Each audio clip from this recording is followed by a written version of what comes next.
Vamos voltar ao céu de Brasília, saber como é que está a movimentação.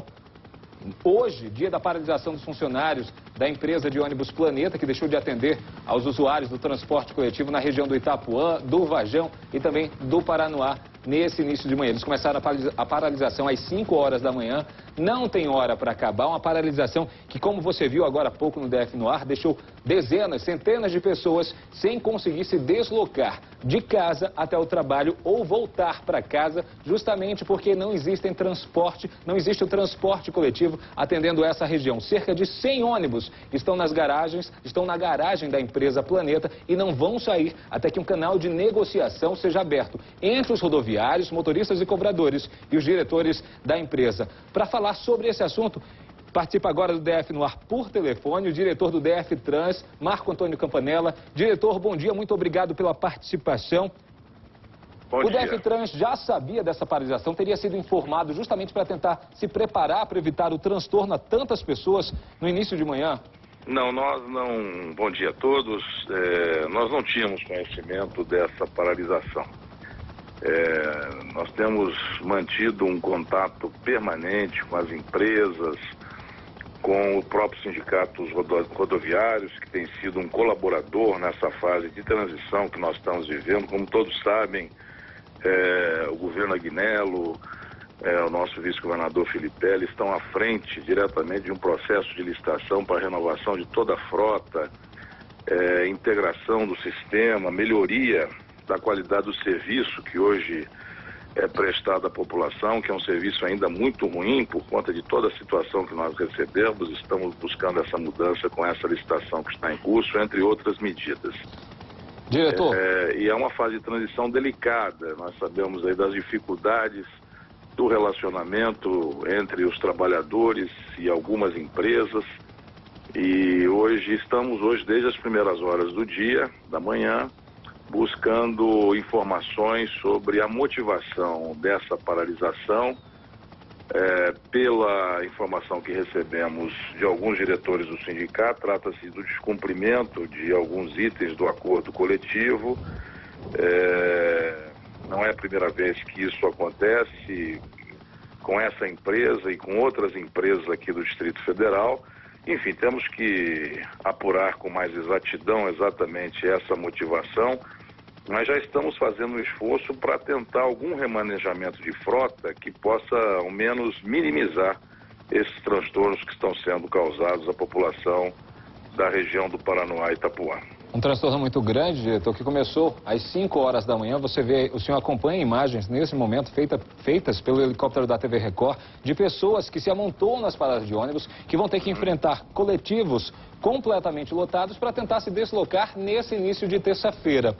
O Sindicato dos Rodoviários nos passou a informação, já que a empresa Planeta ainda não atendeu as ligações da nossa redação, de que a negociação entre eles estaria interrompida por conta da licitação do transporte público naquela região, dizendo que por conta da incerteza do que iria acontecer, eles não teriam nenhuma reserva de manobra para atender a reivindicação do pagamento de horas extras trabalhadas, de reajuste de salário, até mesmo de manutenção dos veículos da frota. Isso satisfaz ao GDF? É uma desculpa plausível? Ou existe aí sim uma desculpa para não atender, descumprir a legislação?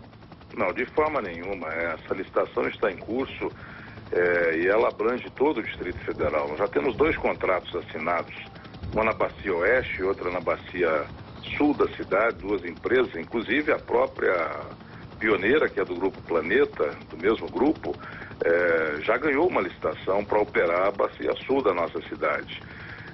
E as outras bacias, entre as quais a bacia de São Sebastião, Paranoá, Itapuã, Bacia Norte, Planaltina, Sobradinho e a outra bacia Oeste, estão sendo licitadas, né? Já houve, inclusive, a segunda fase da licitação. No último dia 4 de fevereiro, a Secretaria de Transportes recebeu 11 proponentes para cobertura dessas 3 bacias que ficaram remanescentes da primeira fase, que não conseguiu cobrir todas as bacias. O processo licitatório está em curso. Até o mês de março há uma previsão de que esses outros 3 contratos sejam assinados e até o final do ano, meados do ano, um pouco depois de meados do ano, nós teremos aí frota nova, quase 80% da frota renovada, frota 0 quilômetro, carros ecologicamente muito mais satisfatórios, uma operação que tem uma outra concepção, uma outra lógica de atendimento efetivamente ao usuário, a qualidade do serviço, número de passageiros por metro quadrado, enfim, nós estamos fazendo um conjunto de medidas, monitoramento eletrônico da frota, informação ao usuário, estamos aí implantando as faixas exclusivas, os corredores, BRT Sul, toda uma construção de paradas. Então o governo está atento, está atuando firmemente para efetivamente fazer essa mudança. Não é uma mudança que se faz da noite para o dia, porque nós sabemos que ela, para ser sustentável, é necessário que ela seja feita pelo caminho da legalidade, com respeito aos órgãos de controle, às decisões judiciais. Portanto, essa motivação ela não tem qualquer cabimento. Pode haver algum tipo de descumprimento de acordo coletivo e aí vamos ver do que se trata. O governo nós fizemos um primeiro contato hoje com a empresa. A própria empresa nos informou que foi pega de surpresa, que não tinha conhecimento dessa paralisação.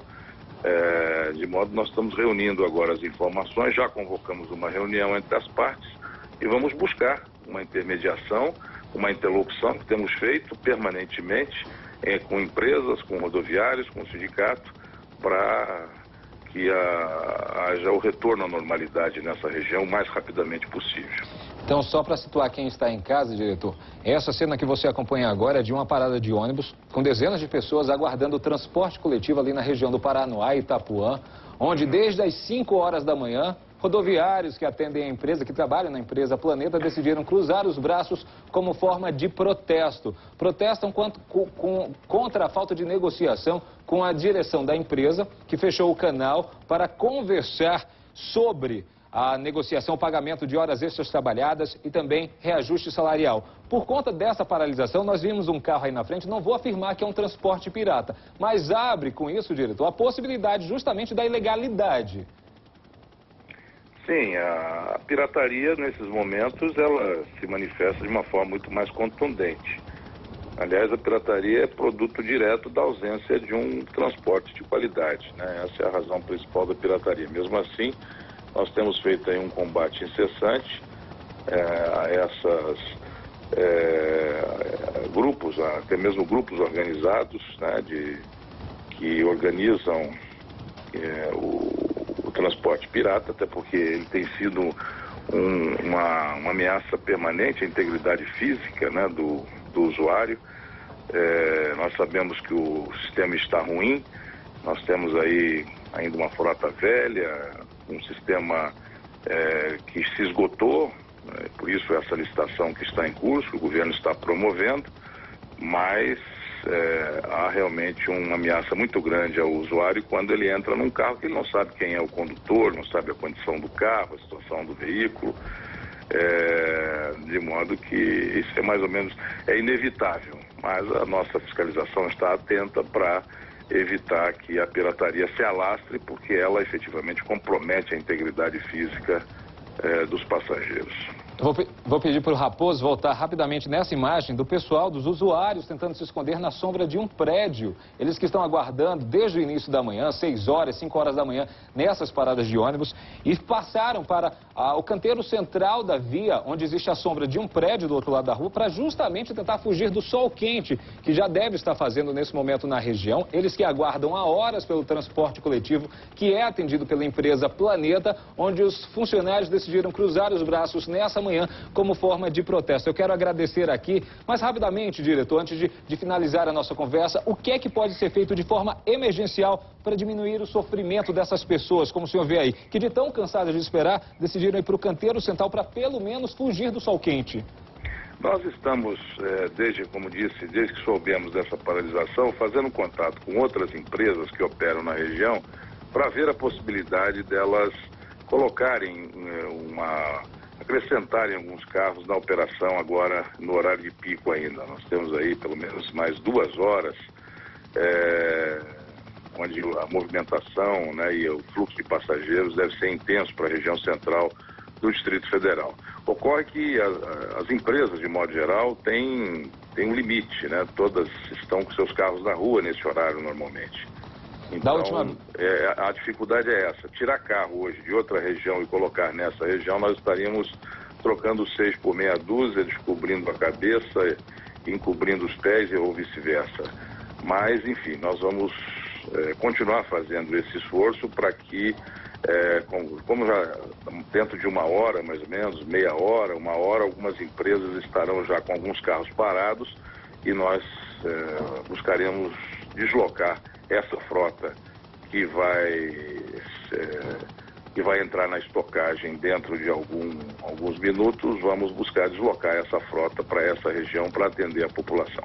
Então, infelizmente, por pelo menos 1 hora, a cena ainda vai ser essa. Esperamos que a paralisação seja interrompida, né? Estamos conversando, tem um diretor nosso que está nesse momento conversando diretamente com o sindicato, com os diretores do sindicato, com a direção da empresa para buscar a interrupção da paralisação o mais rapidamente possível. O senhor acredita, levando ao extremo, que teve o uso da má-fé nessa paralisação? Porque da última vez, se eu não me engano, nos rodoviários de Planaltina, eles avisaram o DF-Trans que iriam fazer essa paralisação justamente para que o DF-Trans se preparasse para arranjar uma forma de minimizar os transtornos. O senhor acredita nessa possibilidade?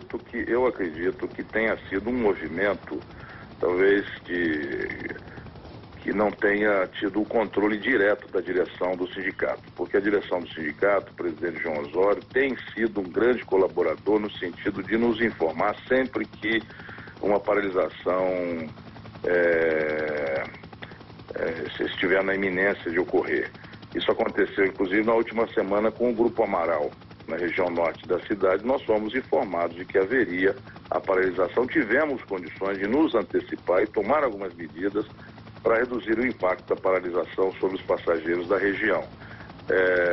Essa tem sido a conduta da direção do sindicato. Isso não aconteceu dessa vez, de modo que eu presumo, mas ainda é uma presunção, de que tenha sido um movimento que não passou diretamente, que não esteve sob o domínio direto da direção do sindicato. Eu entendo isso, nós que, a gente que conhece um pouco de sindicalismo, sabemos que muitas vezes os sindicatos têm dificuldade de controlar todos os seus grupos internos, todas as suas facções. Então isso é uma possibilidade que tem ocorrido, vamos apurar. Diretor, que há um mês atrás, mais ou menos, uma menina de 13 anos teria sido estuprada ao entrar em um carro que estaria fazendo o atendimento do transporte clandestino aí na região. Vai ser feita de forma emergencial alguma fiscalização para justamente coibir essa ilegalidade? Sim. Essa ação da nossa fiscalização ela é permanente, né? E sempre que ocorrem esses fatos... Mas vai ser focado hoje justamente porque sem ônibus a população se vê a mercê justamente do transporte pirata para chegar ao trabalho. Vai ser feito algo emergencial agora pela manhã para justamente tentar coibir essa ilegalidade? A fiscalização, nesse momento, ela é sempre acionada e automaticamente para agir, principalmente para evitar aqueles casos mais ostensivos, né, de ação da pirataria que, como eu disse anteriormente, pode ameaçar a integridade física do passageiro. Agora, o mais importante no momento é realmente um esforço no sentido de suspender essa paralisação, ou buscar esse entendimento entre a empresa e o sindicato, que é o que nós já estamos fazendo nesse momento, e fazer um remanejamento mínimo da frota, daquela frota que nós temos efetivamente condições de mobilizar para a região e, com isso, minimizar esse transtorno que está sendo causado. Com relação à Planaltina, na última paralisação dos rodoviários, o senhor informou que a paralisação não teria motivo, porque a negociação era sobre a falta de pagamento, a empresa estaria sem empresa, mas o GDF já teria feito o repasse da verba do subsídio que essa empresa teria direito. Essa empresa aí também na região do Paranoá, do Itapuã, já teve o subsídio pago esse mês? Sim, o subsídio, inclusive, está em dia. Nós temos, essa semana, inclusive, nós estamos pagando o subsídio referente à última quinzena. O governo paga quinzenalmente o subsídio do passe livre estudantil e dos deficientes físicos às empresas. E está dentro do prazo, inclusive, esse pagamento. E se houvesse uma ameaça por falta de pagamento, a própria empresa nos informaria e não nos informou. De modo que não é por falta de pagamento do subsídio que a empresa eventualmente não tenha condições de honrar o seu compromisso com o acordo coletivo dos rodoviários. Diretor, por muitas vezes nós acompanhamos a reclamação por parte dessas empresas de que o dinheiro arrecadado com as passagens do ônibus, com a manutenção dos veículos por conta de problemas nas rodovias, de problemas de deslocamento, esse dinheiro não seria suficiente para honrar toda a folha de pagamento.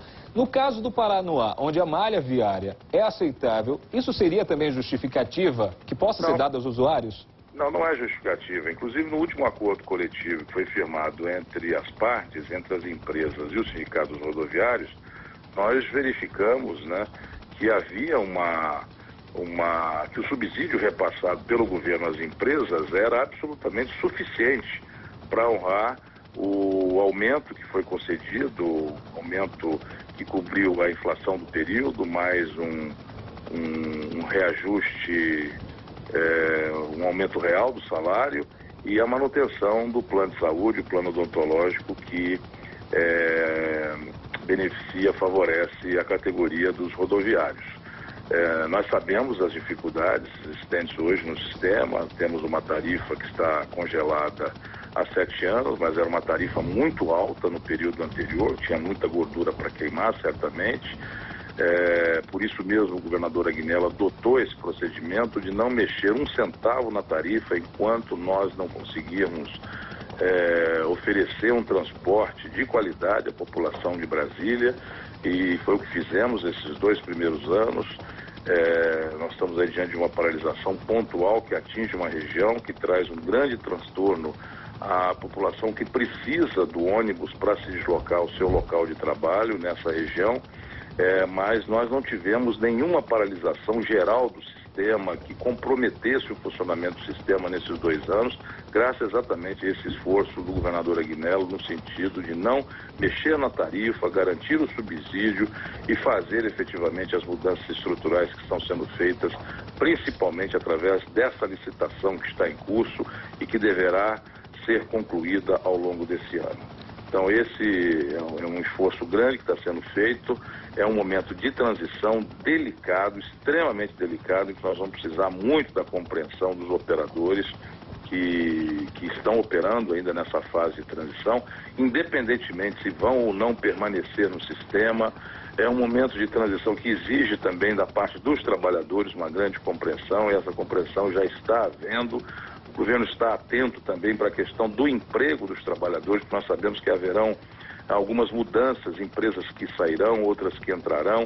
Já estamos, inclusive, constituindo um comitê gestor de mão de obra que seja capaz de garantir a migração de trabalhadores de empresas que eventualmente venham a sair do sistema para as empresas novas. Enfim, todas essas cautelas estão sendo adotadas, porque nós estamos... a mudança estrutural no transporte rodoviário está sendo feita aqui no Distrito Federal, é uma mudança que você tem que fazer com o ônibus em circulação, porque a população precisa do ônibus, precisa do transporte coletivo. Aqui o sistema de transporte coletivo é atendido pela nossa rede rodoviária em mais de 90%, o metrô atende muito limitadamente a população, de modo que todos esses cuidados estão sendo tomados para garantir que essa transição ela traga o mínimo de transtorno para o usuário do transporte coletivo. Uma mudança que nós esperamos que venha rápido, diretor. Agradecemos a sua participação aqui no DF no Ar nesta manhã de terça-feira para conversar sobre a paralisação dos funcionários da empresa Planeta. E por conta disso, cerca de 100 ônibus estão parados na garagem da empresa e a população teve que esperar